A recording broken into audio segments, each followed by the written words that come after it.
கேரளாவில் பறவை காய்ச்சல் வேகமாக பரவி வரும் நிலையில் தமிழக எல்லைகளில் பறவை காய்ச்சல் தடுப்பு பணிகள் தீவிரப்படுத்தப்பட்டுள்ளன.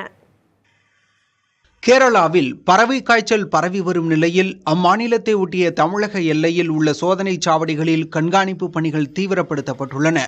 தமிழக கேரள எல்லையில் கால்நடைத்துறையினர் கண்காணிப்பையும் பலப்படுத்தியுள்ளனர்.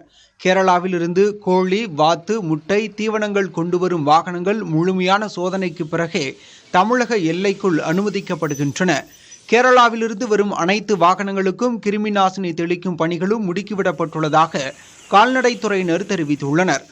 இதனிடையே புளியரை சோதனைச் சாவடியில் தென்காசி மாவட்ட ஆட்சியர் ஆய்வு நடத்தினார்.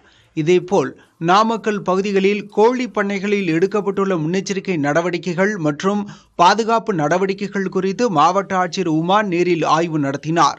பின்னர் செய்தியாளர்களிடம் பேசிய அவர், நாமக்கல் மாவட்டத்தில் பறவை காய்ச்சல் பாதிப்பு ஏதுமில்லை என்றார். கோழி பண்ணைகள், பறவைகள் அதிகமுள்ள இடங்களை கண்காணிக்க கால்நடை மருத்துவர்கள் உட்பட அனைத்து துறை அலுவலர்களை கொண்ட 47 குழுக்கள் அமைக்கப்பட்டுள்ளதாகவும் மாவட்ட ஆட்சியர் உமா தெரிவித்துள்ளார். நோய் தொற்றுக்கான அந்த வைரஸோ கிருமியோ எதுவுமே கண்டறியப்படலை. தொடர்ந்து இந்த நடவடிக்கை எடுத்துட்டு இருப்போம்.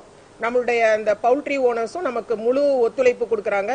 எந்த விஷயமானாலும் ஒரு abnormal number of birds death ஆகுதா, இல்லை வேற ஏதாவது ஒரு அந்த நோய் அறிகுறி உள்ள பறவைகள் இருந்ததுன்னா நமக்கு உடனடியாக தகவல் கொடுக்கறதுக்கு சொல்லியிருக்கிறாங்க. தொடர்ந்து இந்த பகுதியில் உள்ள எல்லாமே கண்காணிப்பில் இருக்கும். இதேபோல் நீலகிரி மாவட்டத்திலும் கேரள மாநில எல்லையில் பறவை காய்ச்சல் தடுப்பு நடவடிக்கைகள் தீவிரப்படுத்தப்பட்டுள்ளதாக மாவட்ட ஆட்சியர் அருணா தெரிவித்துள்ளார். இது தொடர்பாக அவர் வெளியிட்டுள்ள அறிக்கையில், நீலகிரி மாவட்டத்தில் 8 சோதனைச் சாவடியில் பறவை காய்ச்சல் தடுப்பு நடவடிக்கைகள் மேற்கொள்ளப்பட்டுள்ளதாக கூறினார். கோழி, வாத்து, வான்கோழி வளர்ப்பில் ஈடுபடுவோர் தகுந்த முன்னெச்சரிக்கை மற்றும் பாதுகாப்பு நடவடிக்கைகளை மேற்கொள்ள வேண்டும் எனவும் நீலகிரி மாவட்ட ஆட்சியர் அறிவுறுத்தியுள்ளார்.